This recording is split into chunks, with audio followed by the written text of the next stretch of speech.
Irmãos, vamos abrir nossas Bíblias no livro de Hebreus. Hebreus, capítulo 1. Havendo Deus outrora falado muitas vezes e de muitas maneiras aos pais pelos profetas, nestes últimos dias nos falou pelo Filho, a quem constituiu herdeiro de todas as coisas, pelo qual também fez o universo. Ele, que é o resplendor da glória e a expressão exata do seu ser, sustentando todas as coisas pela palavra do seu poder. Depois de ter feito a purificação dos pecados, assentou-se à direita da majestade nas alturas, tendo se tornado tão superior aos anjos, quanto herdou mais excelente nome do que eles. Capítulo 2, verso 1. Por esta razão, importa que nos apeguemos com mais firmeza às verdades ouvidas, para que delas jamais nos desviemos. Capítulo 3, verso 1. Por isso, santos irmãos, que participais da vocação celestial, considerai atentamente o apóstolo e sumo sacerdote da nossa confissão, Jesus. Capítulo 13, verso 22. Rogo-vos ainda, irmãos, que suporteis a presente palavra de exortação, tanto mais quanto vos escrevi resumidamente. Vamos orar. Senhor, mais uma vez somos agradecidos por podermos congregar no Teu nome nessa noite. Carecemos tanto de que o Senhor mesmo tome a Tua palavra e fale ao nosso coração. Obrigado porque podemos, com toda confiança, depender do ministério do Teu Santo Espírito, e assim o fazemos. Concede-nos o espírito de sabedoria e de revelação, para compreendermos Tua palavra e sermos edificados com ela. Fala-nos ao coração, nós te pedimos, em nome do Senhor Jesus. Amém. Irmãos, vamos caminhar um pouco também, panoramicamente, nessa maravilhosa epístola, a Epístola aos Hebreus. Como temos falado desde o início, cremos que esses 4 livros que têm sido até aqui citados, a Epístola aos Romanos, a Epístola aos Efésios, a Epístola aos Colossenses e a Epístola aos Hebreus, elas constituem-se 4 âncoras de revelação dentro do Novo Testamento. São livros densos, destinados a nos dar uma clareza grande a respeito do que Paulo chama de o eterno propósito de Deus em Cristo Jesus. O livro de Romanos, então, nos ajudando a ver a beleza, a profundidade, o conteúdo e a glória do Evangelho de Deus. A Epístola aos Efésios nos ajudando a ver a beleza, a natureza, a vida e o serviço da igreja, como corpo de Cristo. A Epístola aos Colossenses nos ajudando a ver as glórias da pessoa e obra do Senhor Jesus. E a Epístola aos Hebreus, então, finalmente, nos ajudando a compreender a glória de nossa jornada cristã, ou nossa carreira cristã. O capítulo 13, verso 22 dessa epístola, que acabamos de ler, diz que todo esse livro é uma única palavra.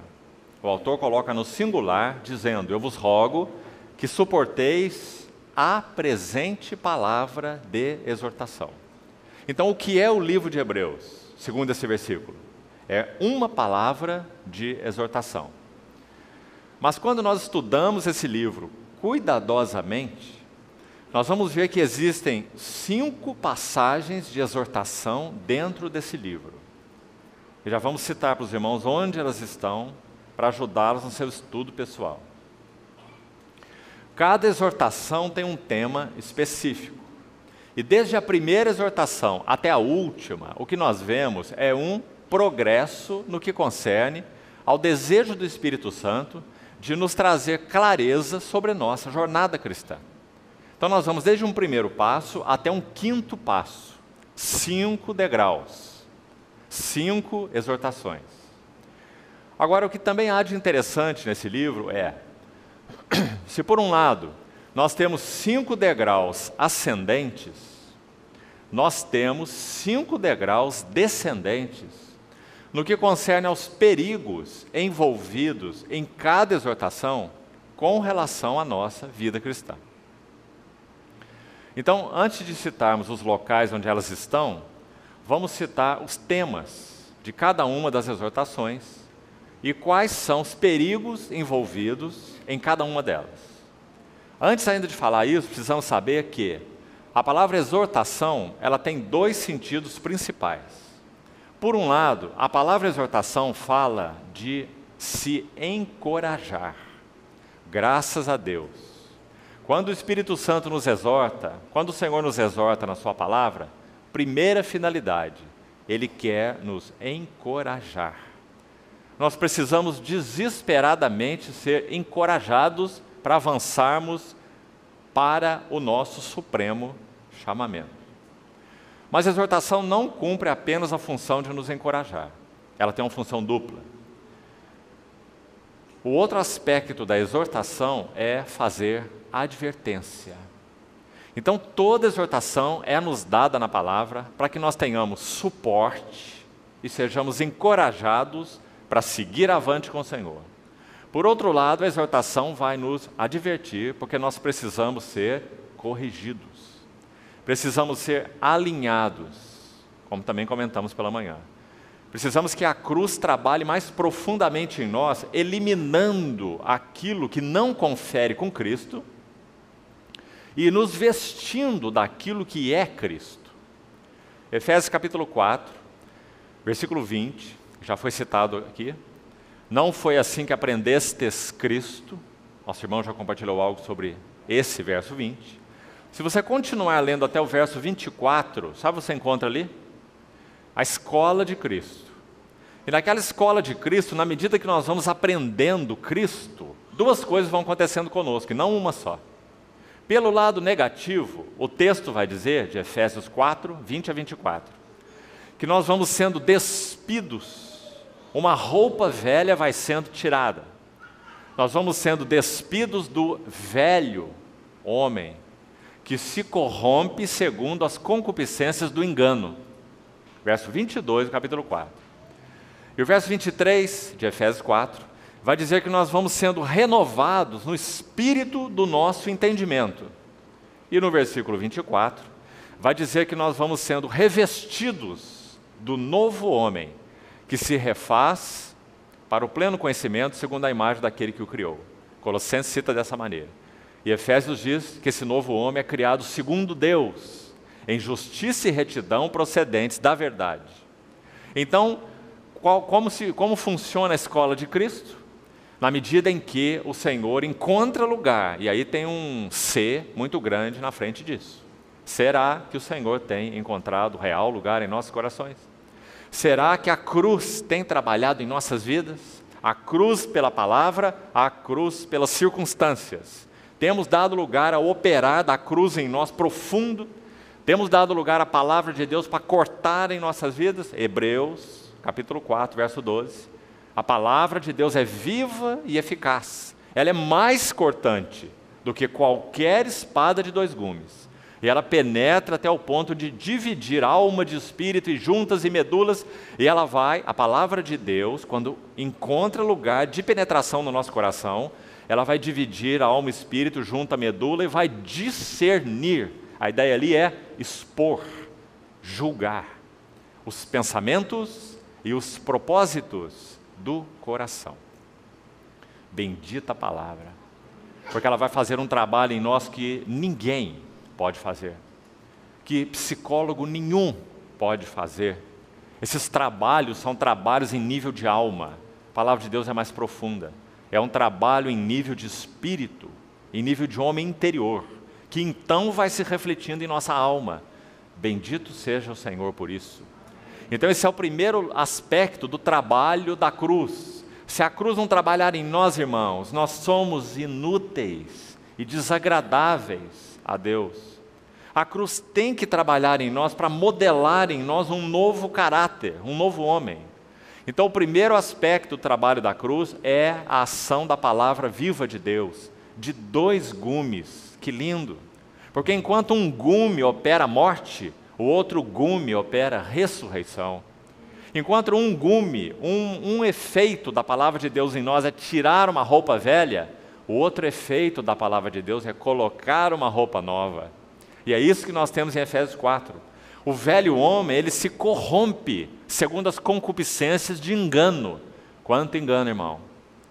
Exortai-vos cada dia uns aos outros, Hebreus de novo, capítulo 3, para que ninguém seja endurecido pelo engano do pecado. Então o velho homem se corrompe segundo concupiscências de engano, mas graças a Deus, quando a palavra de Deus é acolhida nos nossos corações, ela julga essa situação, e ela separa o que é do que não é, ela separa o que é Cristo do que não é Cristo, só ela tem esse poder. Por isso que tudo que o diabo quer é que esse livro fique fechado. Que a palavra de Deus não seja falada aos nossos corações de maneira viva e eficaz. Enquanto nós estivermos no terreno da letra, Satanás está de mãos dadas conosco. Os fariseus sabiam tudo da Torá. Sabiam textos enormes da Torá de cor. Tinham que saber, senão não conseguiriam ser fariseus. Os filhos da lei, como eram chamados. No entanto, o Senhor Jesus olhou para eles e disse: raça de víboras e sepulcros caiados. Por fora são todos brancos, mas por dentro, cheio de ossos de rapina e de perversidade. Por que eles eram assim? Porque eles tinham uma palavra gravada em tiras de couro, colocada em caixinhas chamadas filactérios, amarrada nas suas mãos, preso nas suas testas, mas não eram governados no coração pela palavra de Deus. Então eram os hipócritas, como o Senhor falou. Louvado seja o Senhor. Quando Ele nos envia a sua palavra, ela não é destinada a isso, que ela seja escrita dessa maneira, mas como diz Paulo em Coríntios 3, não em tábuas de pedra, mas em tábuas de carne, isto é, nos corações. Esse é o ministério do Espírito Santo, fazer isso. Então, amados, assim funciona a escola de Cristo. A palavra de Deus vem, e quando ela é acolhida, guarde isso, irmão. O trabalho da cruz não é compulsório. Se você falar não, é não. Mas se você falar sim, é sim. Ela vai penetrar. E ela vai fazer um trabalho. Por que a geração do deserto morreu no deserto, a primeira geração?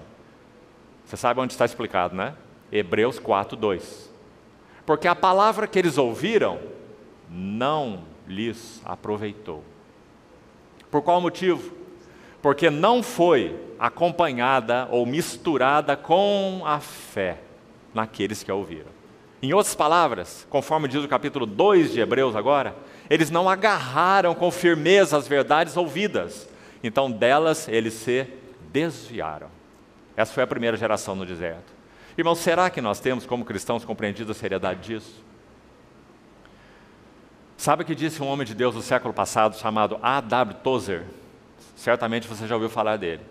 Sem dúvida, ele foi um profeta do Senhor da geração passada. Sem dúvida nenhuma, do século passado. Sabe o que ele disse? Nossos púlpitos modernos, e ele falou isso já tem 60 anos, irmãos. Imagine se ele fosse vivo hoje. Ele disse: os nossos púlpitos modernos precisam de mais profetas e menos palhaços. Porque a finalidade da palavra de Deus não é entreter o povo de Deus. Mas a finalidade da palavra de Deus é nos levar a nos dobrar diante do Senhor, em arrependimento e confissão de pecado, dizendo: sonda-me, ó Deus, e conhece o meu coração. Prova-me, conhece os meus pensamentos. Vê se há em mim algum caminho mau e guia-me pelo caminho eterno. Se nós fizéssemos isso, amados, cada cristão fizesse isso, nós não teríamos escândalos no meio do povo de Deus. Sabe por que nós temos escândalos no meio do povo de Deus? porque nós não permitimos que a palavra de Deus faça esse trabalho em nós. Então parece que vamos caminhando bem até o desastre, porque não houve lugar real de penetração da palavra de Deus nos nossos corações, para dividir alma de espírito, juntas e medulas, e sondar pensamentos e propósitos do coração. Mas louvado seja Deus. Quando nós acolhemos, Tiago capítulo 1, verso 21, quando acolhemos com mansidão a palavra em nós implantada, ela é poderosa. Para fazer o que conosco? Salvar as nossas almas. Que expressão mais linda. Porque nós cristãos já fomos regenerados. O Espírito Santo já habita no nosso espírito, mas nós ainda temos um problema. Ele se chama alma. Então a palavra de Deus tem que penetrar, uma espada aguda, dividindo, separando, julgando, expondo, discernindo, para que então nós possamos passar pela escola de Cristo, sendo despidos e sendo revestidos. Despidos do velho e revestidos do novo. Então o livro de Hebreus entra aqui como uma cunha maravilhosa, porque é o livro, por excelência, que vai nos mostrar como a carreira cristã se desenvolve. Não é interessante? Irmãos, Romanos é maravilhoso, Efésios é maravilhoso, Colossenses é maravilhoso, mas é Hebreus que tem essa singularidade. Por isso ele é uma das âncoras. Hebreus vai desdobrar a vida cristã. Hebreus vai falar sobre a jornada cristã, como começa, como segue, como avança, como termina. A glória da carreira cristã. Então, vamos citar quais são as 5 exortações, quais são os temas delas. Para os irmãos vejam como essa escada sobe. Por um lado, porque o aspecto positivo da exortação, como já falamos, é fazer o que conosco? Nos encorajar, nos dar suporte. A primeira exortação fala sobre uma tão grande salvação. Nós já temos em Cristo não apenas uma salvação, não apenas uma grande salvação, mas uma tão grande salvação. Sabe por quê? Porque ela atinge nosso espírito, ela atinge nossa alma e ela atinge o nosso corpo. Tão grande salvação. O propósito de Deus ao nos salvar é integral. Ele nos conservar íntegros em tudo, nosso espírito regenerado, nossa alma transformada e nosso corpo glorificado. Essa é a salvação do Senhor. E estamos nesse processo. Se permitirmos que a palavra de Deus trabalhe seriamente em nós, amados, então nós poderemos sim esperar e apressar a vinda do nosso Senhor para concluir essa obra, glorificando nossos corpos mortais. Lembre-se, nunca a soberania de Deus, o trabalhar da graça soberana, poderá ser separado da responsabilidade do homem. Nós temos responsabilidade. Se nós não reagirmos à palavra que nos tem sido falada, nada será produzido. Isso é um perigo tão grande, queridos irmãos, porque nós podemos ter um contentamento intelectual com a palavra. Podemos sair de uma reunião e dizer assim, que maravilhoso, mas maravilhoso até a porta de saída. Não tem penetração no nosso coração, não gera resultados em nossas vidas. Por quê? Porque ela não alcançou o nível que ela queria alcançar. Recebem a palavra com alegria, mas são de pouca duração. Em vindo a angústia ou a perseguição por causa da palavra, logo se escandalizam. Nosso Senhor deixou tão claro. Então, o que requer de nós o nosso Senhor? Que essa palavra poderosa, maravilhosa, suficiente, soberana, ela encontre uma contraparte em nosso coração. Que contraparte é essa? Importa que nos agarremos com mais firmeza às verdades ouvidas, para que delas jamais nos desviemos. Permitamos que a palavra de Deus vá fundo em nós. Que oração devemos fazer? Sonda-me, ó Deus, conhece meu coração, prova-me, conhece meus pensamentos. Irmãos, quantos cristãos estão correndo do Senhor Jesus com seus pecados? Sabe o que nós devíamos fazer? Corrermos para o Senhor Jesus com os nossos pecados, para que Ele possa expor o nosso coração diante da sua palavra. A primeira exortação fala dessa tão grande salvação. Capítulo 2, verso de 1 a 4. Se você quiser, registre aí. Aí está a passagem exortativa. somos ajudados pelos eruditos que conhecem a fundo o texto original, que na inscrição original grega, sabe o que acontece? Essas passagens são como parentéticas. Sabe o que é uma passagem parentética? É colocada entre parênteses. Até um início aqui, abre o parêntese, fecha o parêntese. Assim devemos ver essas 5 exortações dentro do livro de Hebreus. Como um parêntese abriu e um parêntese fechou. Paulo, quando escreveu para Timóteo, ele orientou Timóteo assim, preste atenção. Ele disse, até a minha chegada, aplica o teu coração, aplica-te à leitura, e ali leitura era a leitura pública das Escrituras. Os irmãos se reuniam para ler a Bíblia. Leitura pública das Escrituras. Aplica-te à leitura, à exortação e ao ensino. Exortação e ensino. A leitura pública das Escrituras provê para nós esses 2 elementos. É uma leitura que tanto exorta quanto ensina. O livro de Hebreus foi composto assim, é uma obra magistral do Espírito Santo. Nós temos primeiro uma passagem de ensino, para você entender a estrutura do livro. O que o Espírito Santo fez aqui? Primeiro capítulo, ensino. Ele começa ensinando assim, havendo Deus outrora falado muitas vezes, de muitas maneiras, aos pais pelos profetas, agora nos últimos dias nos falou no Filho. Aí ele vai falar do Filho. Foi constituído herdeiro de todas as coisas. Por ele Deus fez o universo. Ele é o resplendor da glória. Ele é a expressão exata do seu ser. Ele sustenta tudo pela palavra do seu poder. Ele fez a purificação dos pecados. Ele assentou-se à destra da majestade nas alturas, e etc. Todo o capítulo 1 é ensino sobre as glórias de Cristo. Aí, quando nós chegamos ao verso 14, é o último verso do capítulo 1, o ensino para. E aí abre o parêntese. Para fazer o quê? Exortar. Que obra maravilhosa. Você vê por que Paulo falou para Timóteo? Timóteo, aplica teu coração na leitura pública das Escrituras, na exortação e no ensino. É isso que acontece nesse livro todo, em 13 capítulos. Primeiro, o Espírito Santo ensina. E baseado no que ele ensinou, ele exorta. Abre parênteses e fecha parênteses, exortando. Quando ele fechou o parênteses, o que ele vai continuar fazendo? Ensinando.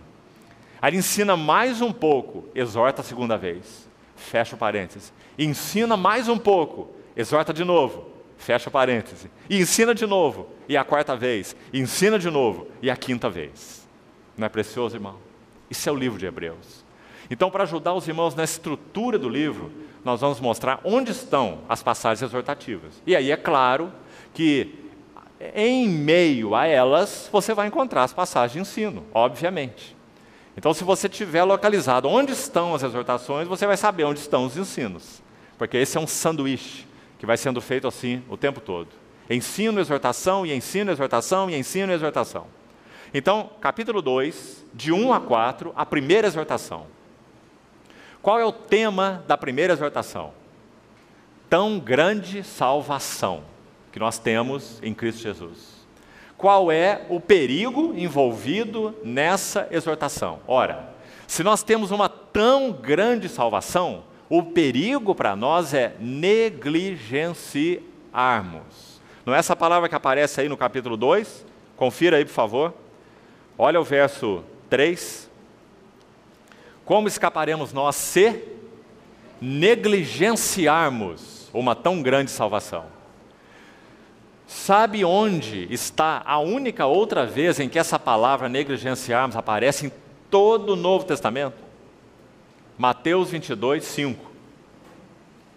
Lá foi traduzido da seguinte forma: um rei prepara uma grande ceia.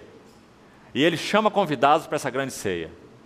E, quando ele vai descrevendo a atitude desses convidados, ele diz que eles não se importaram com esse convite desse rei para esse grande banquete. E se foram, um para o seu campo, um para o seu negócio, veja, um para o seu campo, outro para o seu negócio, e não se importaram, a palavra lá é a mesma aqui, negligenciaram o convite do rei para as bodas. Você vê que instrutivo? O rei colocou as bodas, disse assim: vinde, tudo está preparado. Ou seja, nele nós temos uma tão grande salvação. Tudo que nós carecemos, nós já temos em Cristo Jesus, o nosso Redentor. Então agora o rei nos chama para as bodas. Ele diz: vinde e coma. mas a nossa reação é: vou para o meu campo e vou para o meu negócio. O que isso significa? Nós temos que deixar de trabalhar para podermos então responder a tão grande salvação? Não. Mas significa: onde está o nosso coração? Nosso coração está no campo? Nosso coração está no negócio? Ou nosso coração está na nossa tão grande salvação? Em nosso tão grande Salvador. Porque onde está o teu tesouro, aí está o teu coração. Essa é a questão. Então o que significa negligenciar? Não se importar. Porque nós estamos ocupados demais. Sabe uma das coisas que nos ocupa muito, que se constitui um grande problema para nós? Atividade religiosa. Envolvimentos exacerbados com a chamada obra de Deus e menos com o Senhor da obra. Onde está teu tesouro, aí estará o teu coração.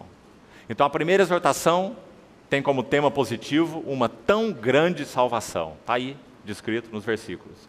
O perigo envolvido nela é não nos importarmos, negligenciarmos.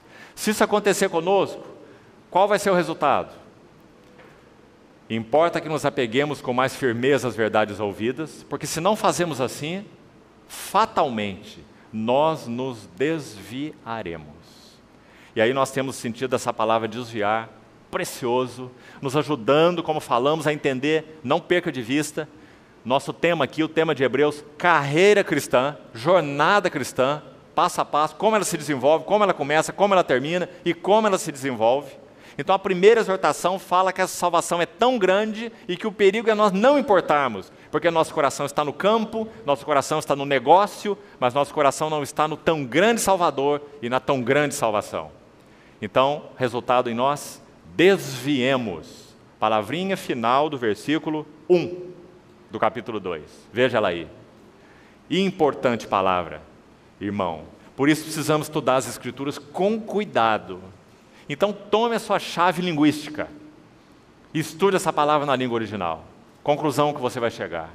Desviar, a palavra que o Espírito escolheu, nos ajuda de maneiras diversas. Primeiro, desviar significa uma coisa que escapa da mente. Algo que escapa da mente, ou seja, você ouviu, entendeu, mas esqueceu.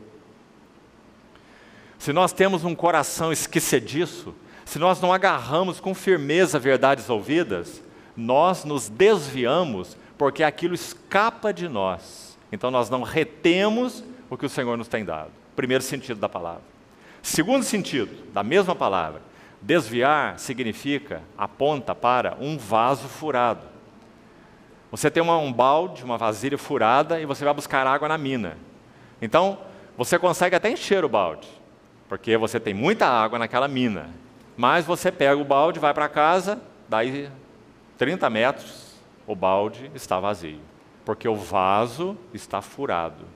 Veja a palavra que o Espírito Santo escolheu, dizendo que se nós não agarramos com firmeza as verdades ouvidas, o vaso está furado. Nós não retemos aquilo que o Senhor nos tem falado. Veja que são sentidos complementares.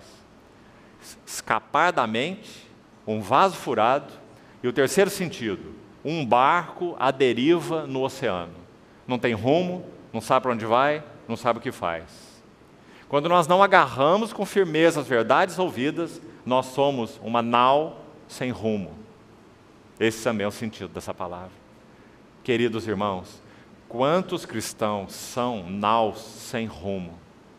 Não sabem para onde estão indo, não compreendem o eterno propósito de Deus, estão confusos, embaraçados, distraídos, não é? Qual o motivo? Importa que nos apeguemos com firmeza às verdades ouvidas, para que delas jamais nos desviemos. Então essa é a primeira exortação. Depois nós vamos para a segunda passagem exortativa. A localização dela, capítulo 3, versículo 7, aí ela começa, assim, pois, como diz o Espírito Santo, 3, 7. E vai até o capítulo 4, verso 13. Veja o tamanho dessa exortação, dessa passagem.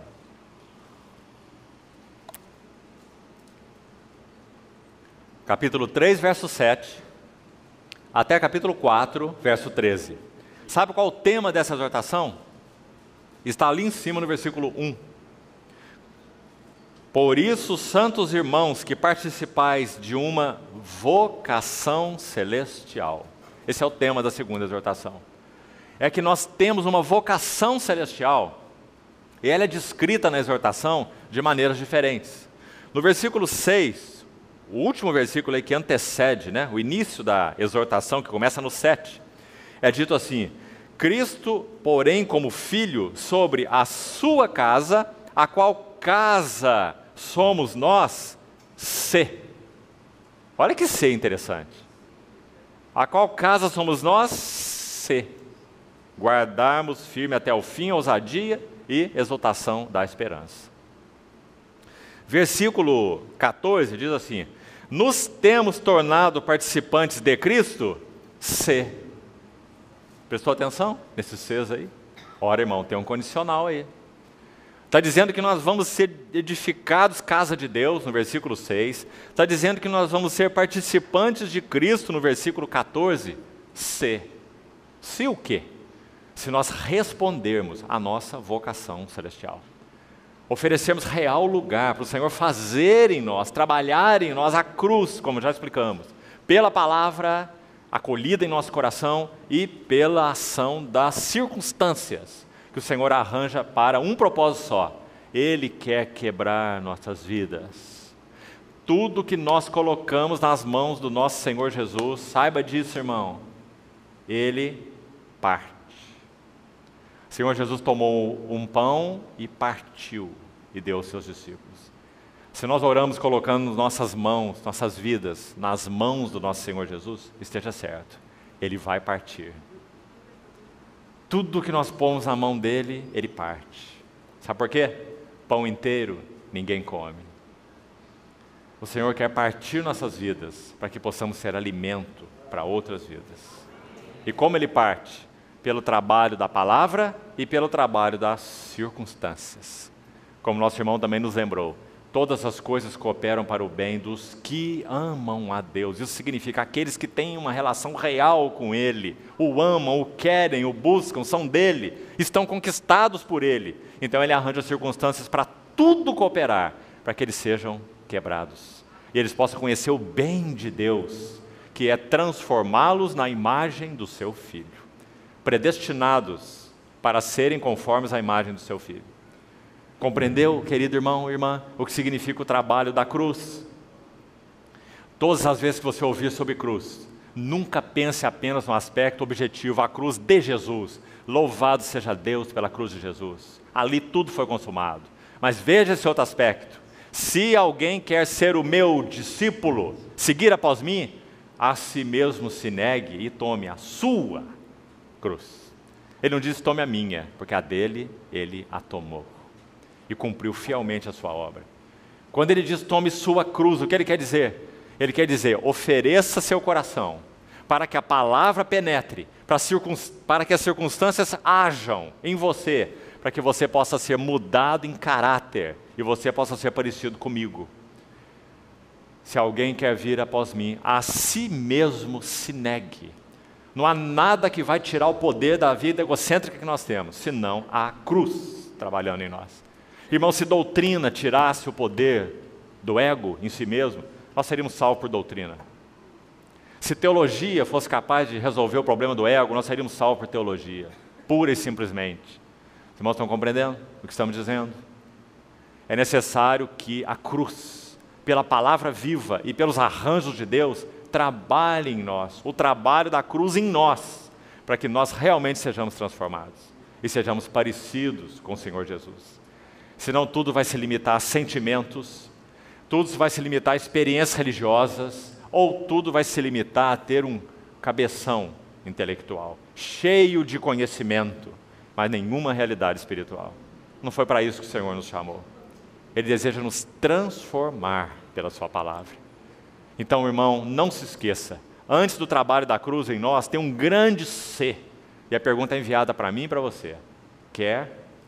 Se alguém quer, então tome sua cruz. Em outras palavras, ame a palavra, agarre as verdades ouvidas e peça ao Senhor que ela penetre fundo no coração. E sonde, ilumine, separe, divida, julgue, exponha como nós já falamos. E deixe que o Senhor use as circunstâncias. Não acho que você está no casamento errado. Não há casamento errado. Nós é que somos errados. O Senhor quer nos mudar dentro de nossa relação conjugal e não nos levar a fugir dela. Quando nós fazemos isso, nós estamos ofendendo o Espírito Santo. Estamos dando coices no trabalhar de Deus. O Senhor deseja usar vida conjugal, vida familiar, vida da igreja. Não fuja dos seus irmãos. Temos que viver vidas compromissadas uns com os outros, senão não há chance de nós sermos transformados. Queridos irmãos, não há. Efésios 3 diz assim, é junto com todos os santos que nós vamos compreender qual é a largura, qual é o comprimento, qual é a altura, qual é a profundidade do eterno propósito de Deus em Cristo. E vamos conhecer o amor de Cristo que excede todo entendimento.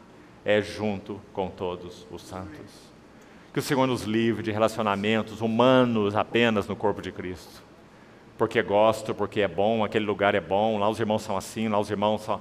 Deus nos tem dado relacionamentos de vínculo no corpo de Cristo para que nós mantenhamos-nos juntos e o Espírito Santo use nossas vidas uns com os outros para nos aparar. Todos nós precisamos ser aparados.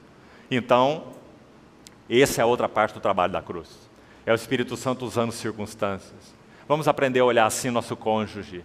Nosso cônjuge, seja ele quem for, seja ele cristão ou não cristão. É claro que a palavra de Deus nos ensina, como princípio, que nós assumamos relacionamentos conjugais cristãos, no mesmo jugo, isso é muito claro. Mas se você creu no Senhor, e o seu marido ainda não creu, o que a palavra ensina? Permaneça na vocação em que foi chamado. A mulher cristã não abandone o seu marido incrédulo, tão claro. Por quê? Porque Deus usa todas as circunstâncias na vida dos seus filhos para moldá-los. Para moldá-los. Que o Senhor nos ajude, irmãos, a compreender isso. Ele é bom, Ele é soberano, esse é o propósito de Deus. Mas nós reagimos de forma tão deficiente, não é? Sabe qual é o resultado? Ficamos inteiros, sempre fazendo nossa vontade, sempre andando do nosso jeito. Pessoas feias, egocêntricas. Nosso problema é sempre o outro, nunca somos nós. Ah, se minha esposa fosse diferente. Ah, se o meu marido fosse diferente. Ah, se minha família fosse diferente. Enquanto o Senhor está olhando para nós dizendo assim, ah, se você fosse diferente. Não é? Porque Ele deseja usar todas as circunstâncias para trabalhar a cruz em nossas vidas. Quando o Senhor arranja as circunstâncias, nós devíamos ter uma oração que nós não temos frequentemente. É a oração de Samuel. Fala, Senhor, que o teu servo ouve. E não, oh Deus tem misericórdia, eu não suporto, mexe nisso, arruma aquilo, restaura isso e muda o outro. Vamos parar com essas orações. E vamos pedir, fala, Senhor, teu servo ouve. Para que inclusive nós possamos ser bênção na vida de outros. O Senhor possa nos usar na vida de outros. Então, irmãos, gastamos um pouco de tempo com isso, para que fique claro o que significa tomar a cruz. Porque tem tanta confusão na cabeça do povo de Deus. Sabe como que alguns vêm tomar a cruz? Nós estamos caminhando aí com o Senhor, na nossa vida cristã, e nós começamos a sofrer. Aí nós assumimos aquela cara de sofredor, né? E falamos assim para o nosso irmão, ô irmão, eu tenho tomado a cruz, esperado no Senhor, o sofrimento. Sabe, irmãos, o que acontece com a maioria dos cristãos? Preste atenção. Quanto mais sofre, pior fica. Sabe por quê? Porque sofrimento não é cruz. Guarde isso, por favor. Cruz é a nossa reação diante do sofrimento. Em outras palavras, o sofrimento que o Senhor ordena em nossas vidas, Ele arranja. Ninguém precisa acordar de manhã e orar pedindo sofrimento. Eles vêm a nós a galope, de cavalo, não é? Mas o Senhor usa os sofrimentos para fazer o que conosco? Para Jó 36, pela aflição lhes abre os ouvidos. Viu? Sofrimento é o grande cotonete de Deus. Para desentupir o nosso ouvido surdo. Por isso Ele usa o sofrimento. Agora, o sofrimento em si mesmo não vai nos aperfeiçoar. Isso não é doutrina evangélica, isso é doutrina de um outro sistema aí, que diz que o sofrimento tem ação purgatória, né? Quanto mais você sofre, melhor você fica. Não, não, não. Não necessariamente.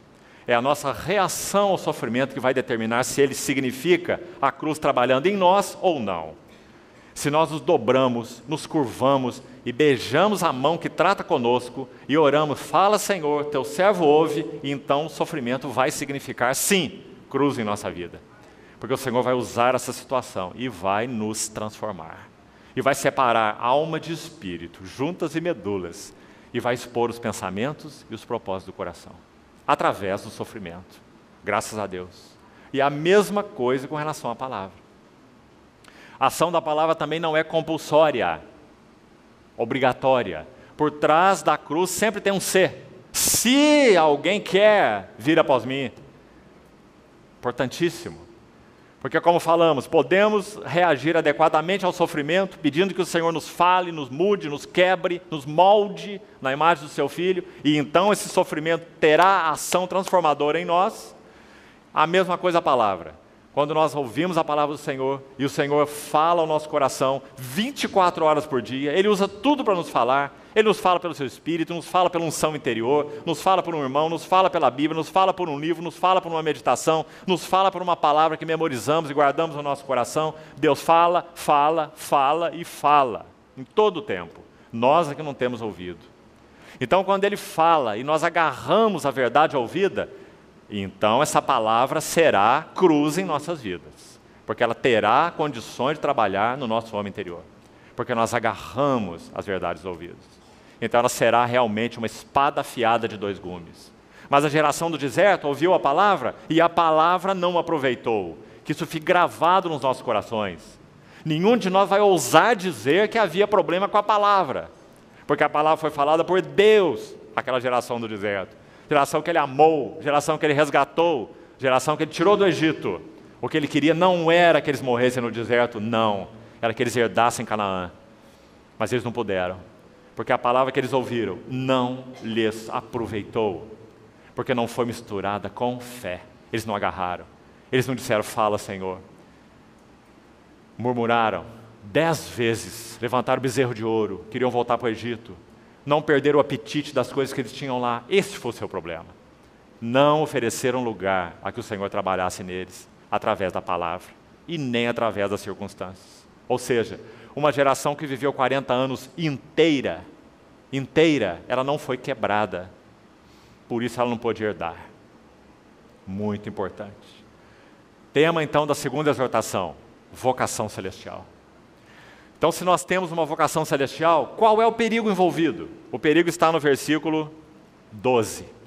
Por favor, olhe para o versículo 12, do capítulo 3. Olhe como o Espírito Santo exorta de maneira cuidadosa.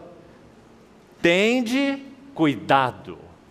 Irmão, quem está falando? Sabe uma das coisas que me parece maravilhosa nessa epístola aos Hebreus? Maravilhosa. Não sabemos quem foi o seu autor humano. Isso é maravilhoso. Sabe por quê? Porque uma coisa nós temos certeza, o seu autor é o Espírito Santo, porque toda a palavra é inspirada por Deus. Então, quando os encorajamentos aqui e as exortações aparecem na primeira pessoa do plural, o nós, diz assim, corramos, primeira pessoa do plural, certo? Esforcemo-nos, primeira pessoa do plural. Temamos, nós, primeira pessoa do plural. Nós não sabemos quem é o autor humano. Mas o que nós sabemos? Que é o Espírito Santo. Então, quando nós ouvimos, temamos que, sendo nos deixada a promessa de entrar no descanso de Deus, suceda parecer que alguém tenha falhado. Quem está falando temamos? Que precioso, irmão. É o Espírito Santo e nós. Compreendeu? É o Espírito Santo e nós, porque Ele não veio morar em nós. Ele não é um visitante, Ele é um residente. Então é Ele que está falando dentro de nós assim, temamos, porque Ele também teme, o Espírito Santo teme, que nós não respondamos a tudo que nós temos em Cristo. É o Espírito Santo que fala, corramos, porque Ele foi colocado dentro de nós para nós corrermos, e não para ficarmos parados. Então Ele fala, corramos. Que lindo percebermos isso. Graças a Deus não sabemos quem foi o autor humano dessa epístola, porque a voz do Espírito Santo soa de uma maneira tão especial nesse livro, né? E aqui então é Ele que está dizendo, tende cuidado, irmãos. Jamais aconteça haver em qualquer de vós, é para nós, os cristãos, não é para o mundo a exortação, um perverso coração. Será que isso é possível em cristãos? Perverso coração? Claro que é. Se não fosse o Espírito Santo, não precisava exortar ninguém. Um perverso coração de incredulidade, que vos afaste do Deus vivo. Ah, irmão, que exortação. O tema da segunda exortação, então, é: temos uma vocação celestial.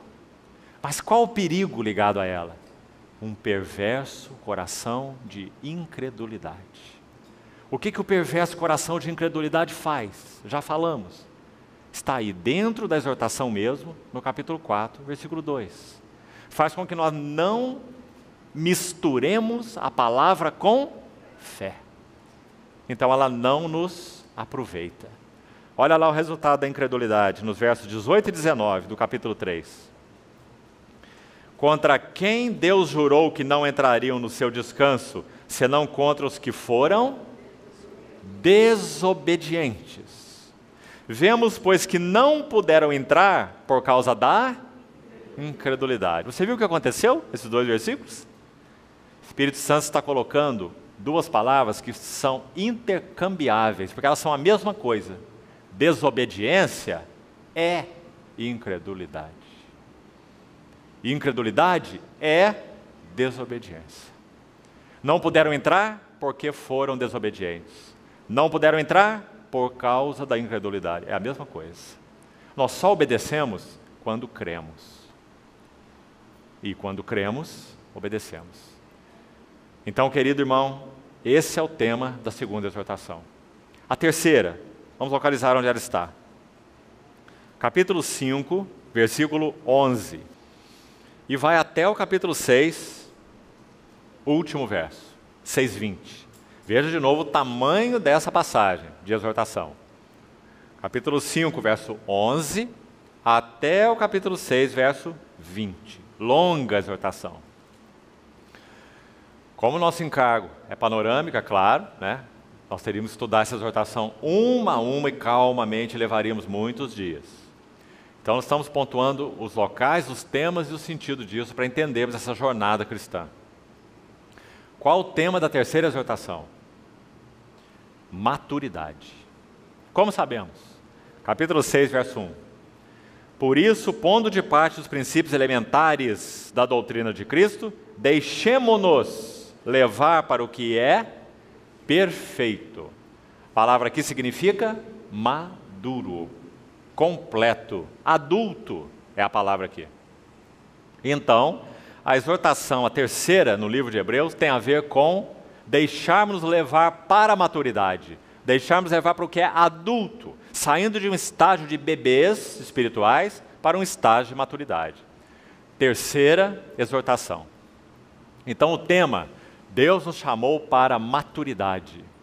Irmãos, é uma alegria quando numa família e também na igreja nascem pessoas.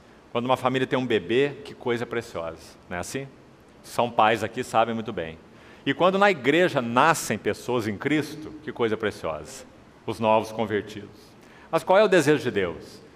Que nós não permaneçamos bebês. Ele tem como propósito do nosso chamamento que nós sejamos adultos, crescidos em Cristo.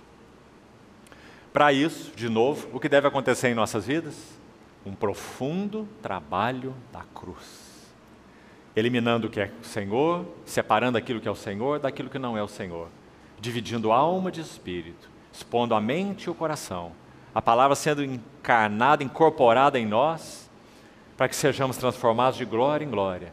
Senhor, usando as circunstâncias e nós nos dobrando a Ele e respondendo ao seu trabalho quebrantador. Resultado?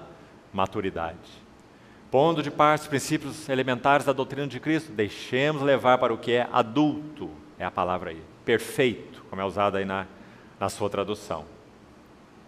Tema, então, maturidade. O perigo envolvido nessa exortação, qual é? Apostasia. Onde nós estamos vendo apostasia dentro dessa exortação? Está aqui nos versos 4 a 8 do livro de Hebreus, uma passagem solene, que vai dizer que aqueles que foram já, preste atenção, introduzidos na carreira cristã, não há como ser oferecido por eles um novo sacrifício pelo pecado, porque eles já creram no Senhor Jesus como suficiente Salvador. No valor do seu sangue, no derramamento do seu espírito, eles já são cristãos. Então, se eles estão jornadeando na carreira cristã e caíram, palavra importante do versículo 6, que causa problema, muito problema na cabeça de muita gente, não é? Essa palavra caíram, parapesontes, na língua original, significa exatamente isso. Você está caminhando por um determinado caminho, então num dado momento você para e se põe à margem do caminho. Antes você estava andando, agora você está parado, à margem do caminho. Isso é caíram, pôr-se à margem do caminho. Então está dizendo que com esses em que isso aconteceu, é impossível outra vez renová-los para arrependimento, porque estariam crucificando para si mesmos os filhos de Deus. Ou seja, você não pode tomar essa pessoa e trazê-la aqui para o começo da vida cristã e reintroduzi-la naquilo que são os fundamentos. Compreendeu? Não está dizendo aqui que ela vai para o inferno, que ela perdeu a salvação. Não é isso que esse versículo está dizendo. Mas está dizendo que ela se pôs à margem do caminho. E esse problema é muito grave, porque ela não pode ser reintroduzida nos princípios elementares. A única chance dela, então, é que ela se arrependa diante do Senhor e que ela volte a seguir o curso da carreira cristã. Ela não pode ser reintroduzida, não há como ser reintroduzida. Nós vamos rebatizar uma pessoa que caiu. Como? Alguém pode ser rebatizado, irmãos? Não. Nosso Senhor Jesus morreu uma vez, nós somos batizados uma vez. Compreendeu o texto? Então diz, caíram. Aí diz, é impossível renová-los outra vez para arrependimento. Eles já começaram assim, eles já se arrependeram, eles iniciaram assim a carreira cristã. Mas agora eles estão apostatados. Essa situação é grave. Porque é a situação que envolve alguém que já conhece os princípios elementares da doutrina de Cristo. É alguém que já provou a boa palavra de Deus. As palavras estão aí nos versículos anteriores. É alguém que já provou, verso 5, os poderes do mundo vindouro. É alguém que já provou o Espírito Santo, verso 4. Ele é participante do Espírito Santo. Olha que palavras graves. Então ele está dizendo, se alguém participou do Espírito Santo, provou a boa palavra de Deus, é participante, provou os poderes do mundo vindouro e apostatou, como que nós vamos tomar essa pessoa, reintroduzi-lo em arrependimento de obras mortas, em fé em Deus? Ele já conhece, ele já foi introduzido, ele já teve uma experiência inicial, então agora o estágio dele é muito complicado. Sabe o que Pedro fala sobre isso? Para tentar ajudar no entendimento desse texto? Pedro fala assim, aqueles que obtiveram pleno conhecimento da verdade e voltaram à sua vida antiga, é como um cão que voltou ao seu vômito, e uma porca lavada que voltou ao seu lamaçal. Melhor lhes seria que eles nunca tivessem tido o conhecimento da verdade. O que você acha disso, irmão? Muito grave. Não é um assunto para nós brincarmos, em hipótese nenhuma. Então essa é a terceira exortação no livro de Hebreus, quanto ao perigo de cair, ou o perigo de apostasia, o perigo de se pôr na margem do caminho e deixarmos de seguir com o Senhor, deixando-nos levar para o que é adulto, maduro, perfeito. Terceira, então, exortação. Vamos para a quarta. Já estamos terminando. Quarta exortação está no capítulo 10. Ela começa no verso 26. E vai até o fim, verso 39.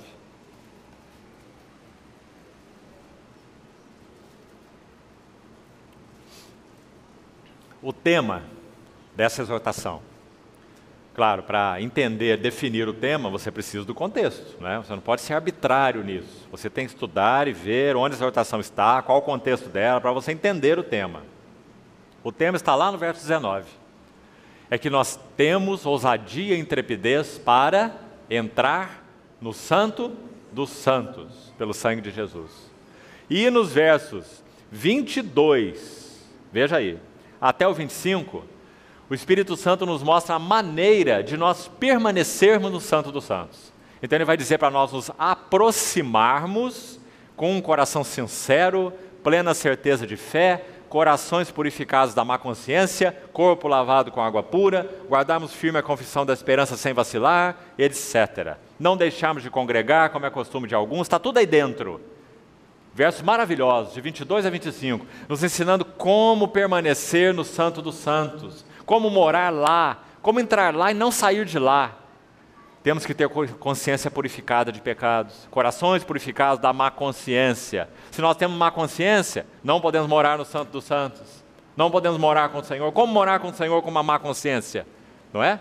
Então são passos para nós morarmos no Santíssimo. Que lindo! Não temos tempo para estudar isso, mas você pode estudar por você mesmo.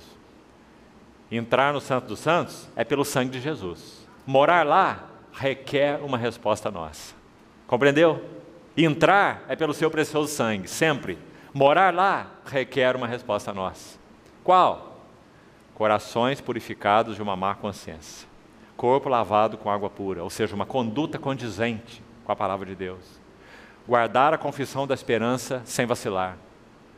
Não deixar de congregar. Que interessante.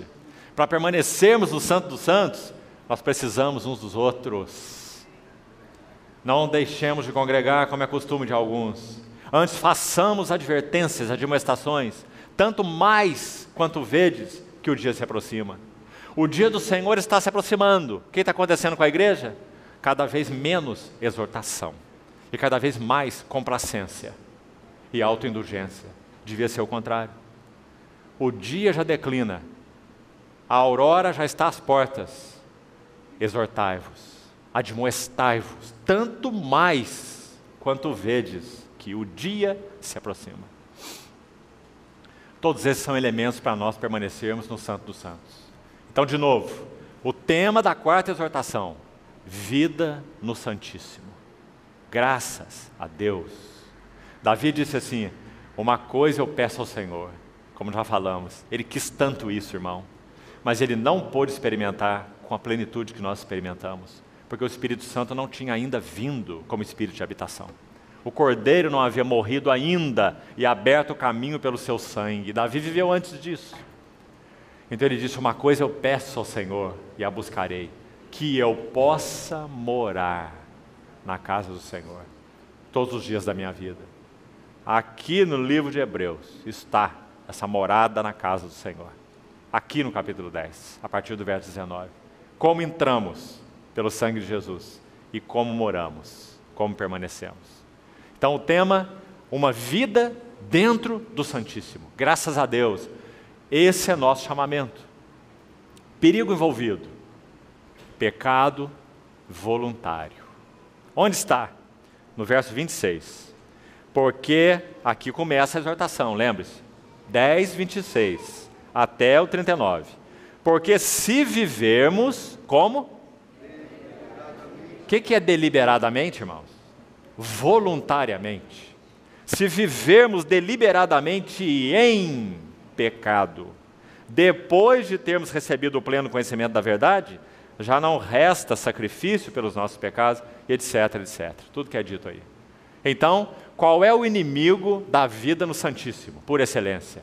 Uma vida em pecado. Em pecado habitual. Compreende o que é pecado habitual? Amando pecados. Caímos sempre nos mesmos pecados, porque amamos o pecado de alguma maneira. Então vivemos em pecado deliberado, em pecado habitual. Isso nos impede. É certo que nós temos provisão do sangue do Senhor quando pecamos. Mas uma coisa é quando você peca aqui, e o Senhor te fala sobre algo aí no seu coração ali, uma motivação impura que você teve, um pensamento inadequado, isso é uma situação. Outra situação é viver deliberadamente em pecado. Compreendeu a diferença? É o pecado habitual. Se nós vivemos em pecado habitual, vamos esquecer morar no Santíssimo. As duas coisas não suportam convivência. Salmo 15, quem habitará no seu santo monte? o que é puro de mãos e limpo de coração. Bem-aventurados os limpos de coração, eles verão a Deus. Que não entrega sua alma à falsidade, não jura dolosamente, etc, etc. Quem habitará no seu santo templo? Então, a quarta exortação é uma exortação maravilhosa, dizendo que o caminho já foi aberto e a morada já está escancarada para nós. Permanecermos lá. O perigo que assedia a vida no Santíssimo é o pecado habitual, pecado voluntário. E aí, a última exortação, para terminarmos, está lá no capítulo 12, versos 14 a 29. Começa aqui. Segui a paz com todos e a santificação, sem a qual ninguém verá o Senhor. Atentando diligentemente porque ninguém seja faltoso, separando-se da graça de Deus, e nem haja alguma raiz de amargura que brotando vos perturbe, por meio dela muitos sejam contaminados, e nem haja algum impuro ou profano, como foi Esaú, o qual por um repasto vendeu o seu direito de primogenitura. Se você ler o contexto todo do capítulo 12, vai ficar claro que o tema dessa quinta exortação é: nós temos uma herança celestial. Herança é o tema dessa exortação. Nós temos nos achegado não ao monte Sinai, ao clangor da trombeta, às vozes e relâmpagos, como está escrito aí a partir do verso 18 do capítulo 12. Mas é dito lá no verso 22, nós temos nos chegado ao monte Sião, a cidade do Deus vivo, a incontáveis hostes de anjos, a Jerusalém celestial. Aí no verso 28 ele diz: por isso, recebendo nós o quê?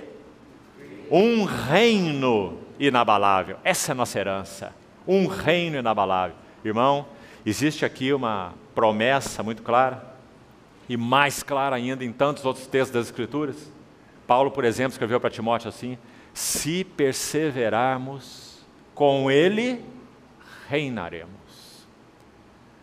Escreve em Romanos capítulo 8 assim: se sofrermos, para que também com ele sejamos glorificados. Você vê esse se perseverarmos, também com ele reinaremos. Que ser mais interessante. Preste atenção, não está escrito, se perseverarmos, então nós vamos para o céu. Se não perseverarmos, vamos para o inferno. Na verdade, o que está envolvido não é bem isso. Se nós, como cristãos verdadeiramente regenerados, se nós estamos vivendo uma vida de perseverança na carreira cristã, então o que está reservado para nós é uma herança, que a Bíblia chama de reino. Reino. Quando que esse reino vai se manifestar? Quando o Senhor Jesus voltar. Ele vai estabelecer o seu reino. Quem são os que reinarão com ele? Bom, segundo a Bíblia, é os que com ele perseverarem. Serão os que com ele reinarão. Então o capítulo 12 diz que nós recebemos um reino inabalável. Sim, é nosso em Cristo, mas nós temos algo para fazer. Veja o que é no versículo 28. É reter a graça pela qual sirvamos a Deus de modo agradável, ou de modo a agradá-lo, com reverência e com santo temor, porque o nosso Deus é um fogo consumidor.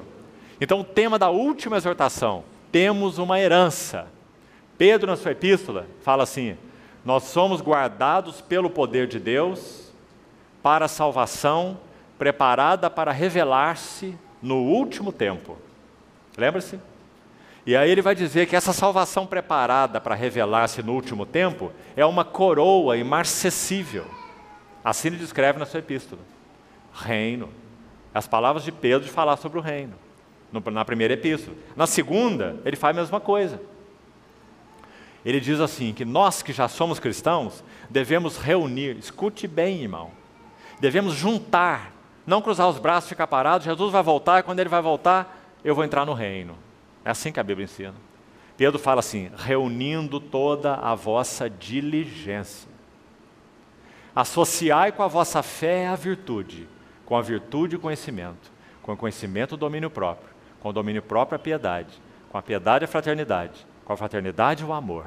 Viu o que Pedro está fazendo? Aí ele fala assim: porque essas coisas, existindo em vós, e em vós aumentando, crescimento, fazem com que não sejais inativos e nem infrutuosos no pleno conhecimento do Senhor Jesus Cristo. Aí ele fala, pelo contrário, assim vos será amplamente suprida a entrada no reino eterno do nosso Senhor Jesus Cristo. Muito claro, não é, irmão? Eu sei que você tem aí no meio cristão muitas linhas chamadas teológicas a respeito desse assunto do reino. Sabe o que você deve fazer? Esquece todas elas. Fica só com a Bíblia. O fato é que o Senhor Jesus virá e trará uma expressão visível, preciosa de seu reino, e que reinarão com ele os que perseverarem. Os que reuniram com diligência a sua fé, todas essas outras coisas, e tiveram uma entrada no reino que há de vir. O reino que agora é, nós já estamos, porque nós nascemos de novo. Quem nasce de novo, entra no reino. Mas o reino vindouro requer que nós respondamos a um trabalhar de Deus, para que sejamos plenamente herdeiros. Não se iluda com outro assunto. Sabe o que essa exortação faz para nos ajudar? Cito o exemplo de Esaú. Sabe quem era Esaú? O primogênito. O que ele tinha direito? Porção dobrada. Toda a bênção de Isaac, de maneira dobrada, ia para o seu primogênito Esaú. Direito.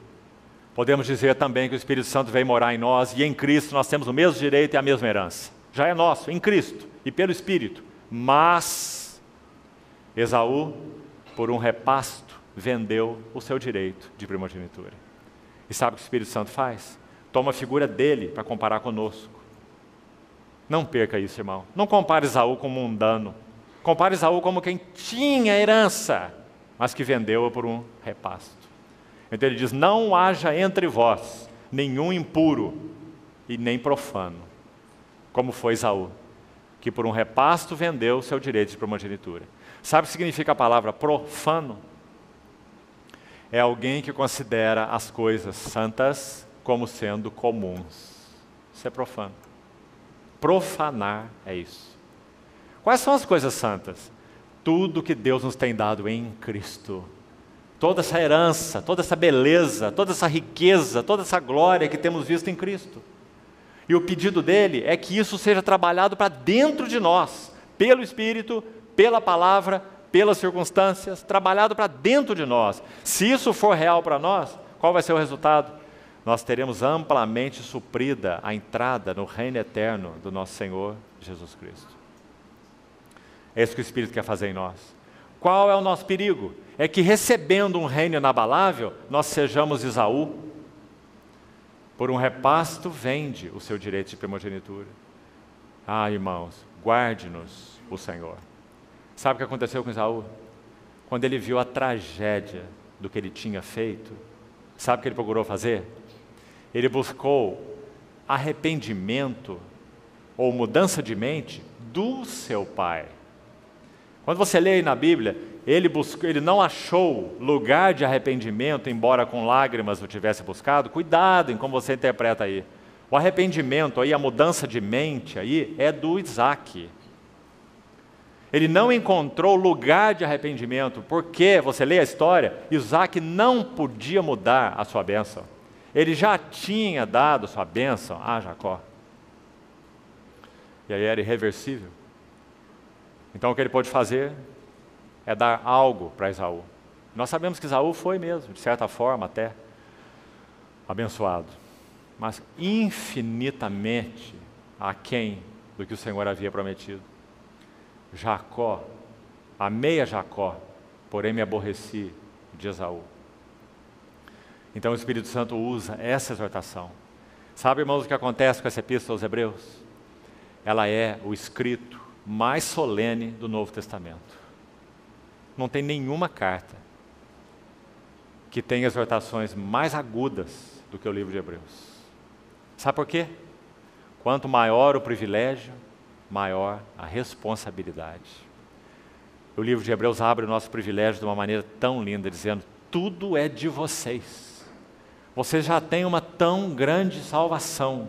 Vocês já são chamados com uma vocação celestial. Vocês já têm o Santíssimo aberto e rasgado para poder morar lá. Então, claro, ele teria que nos advertir de maneira muito profunda dizendo, não seja negligente, primeiro, e depois dizendo, não seja incrédulo, um perverso coração de incredulidade, misture a palavra de Deus com fé, e depois dizendo, não apostate, não caia, não desvie, não pare à margem do caminho, e depois dizendo, não viva em pecados habituais, e por último dizendo, não seja indiferente. Então, o tema da última exortação é herança, e o perigo, indiferença. Sabe por quê?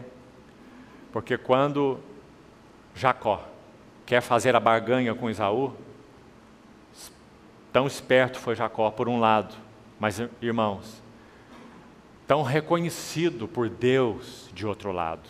Sabe por quê? Ele amou o que Esaú desprezou. Ele amou o que Esaú desprezou. Tudo que ele queria era ser esse primogênito, para que recebesse uma porção dobrada da parte do Senhor. Compreende? Então, quando ele faz aquela proposta para Esaú, sabe o que Esaú fala? Palavras tão sérias, estão registradas em Gênesis 36. Esaú fala assim, de que me vale o direito de primogenitura, se eu aqui, agora, estou morrendo de fome? Compreendeu o que isso significa? Ele queria matar seus apetites. Ele queria satisfazer seus desejos, agora e aqui. Resultado? Ruína. Então ele foi indiferente ao que o Senhor havia designado para ele. Então o perigo envolvido na última exortação é sermos indiferentes. É falarmos como Esaú, mas de que me vale? É dizermos, quem sabe, eu já sou um crente. Eu já criei no Senhor lá atrás, agora o resto é problema de Deus. Vamos ver o que vai dar lá na frente. Vamos ver o que vai acontecer. Isso é o espírito de Esaú. E por que nós fazemos isso? Porque nós amamos a nós mesmos e a esta vida. Então nós vivemos para matar os nossos desejos. Isso é Esaú, Edom, hedonismo. Né? Que o Senhor nos guarde, irmãos. Porque esse hedonismo é inimigo da herança que nós temos em Cristo. Sabe o que Paulo disse quando ele viu isso? Escute, e aqui vamos terminar. Eu esmurro o meu corpo e eu o reduzo à servidão. Nosso corpo é o melhor servo, mas é o pior patrão. Se ele governar em nossas vidas, nós somos arruinados. Esmurro o meu corpo e o reduzo à servidão, para que eu, tendo pregado para outros, não venha eu mesmo a ser um desqualificado. Todo atleta em tudo se domina. Aqueles para alcançar uma coroa corruptível.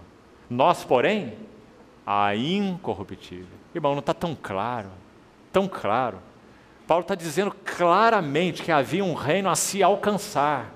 E se nós temos esse entendimento, algo é requerido de nós, e não é cruzar os braços. Esmurro meu corpo e reduzo a servidão. Aqueles se dominam para alcançar uma coroa corruptível. Nós, porém, a incorruptível. Louvado seja o Senhor. E quando ele termina a sua carreira, então ele vai poder dizer, combati o bom combate. Olha a convicção dele, que maravilhoso. Ele não está sendo soberbo e nem presunçoso. Ele sabe muito bem onde ele está, em Cristo Jesus, e na sua jornada cristã. Então ele diz, completei a carreira, guardei a fé. E não só isso, já agora a coroa da justiça me está reservada. Que coroa é essa? Reino, herança. Ele sabe que há algo que o Senhor Jesus irá trazer na sua segunda vinda, que alguns irão participar e outros não irão participar, porque alguns foram negligentes, mas outros foram obedientes. Irmãos, nós precisamos ouvir essas coisas, porque nós temos sido cristãos ociosos e presunçosos. Antes da Nova Jerusalém se revelar, tem algo que o Senhor vai fazer aqui, trazendo o seu reino, e nós queremos estar dentro disso e não fora disso. Que esse seja o nosso coração. Se perseverarmos, com ele reinaremos. A coroa me está reservada, a qual o Senhor, reto juiz, me dará naquele dia. E não só a mim, mas a todos quantos amam sua vinda. O Senhor nos ajude, irmãos. Então esse é, basicamente, esse lindo livro o livro de Hebreus, nos ensinando a entender a carreira cristã, a correr a carreira cristã, encorajados e advertidos, que é o que nós precisamos. Louvado seja o Senhor. Vamos orar. Senhor, mais uma vez, nós confiamos as nossas vidas a Ti, te suplicando, Senhor, que o Senhor avance em nós. Não nos permita permanecer até aqui onde nós já estamos. Queremos ir além, queremos crescer na graça e no pleno conhecimento do Senhor. Senhor, nos ajuda a compreender o significado do caminho da cruz.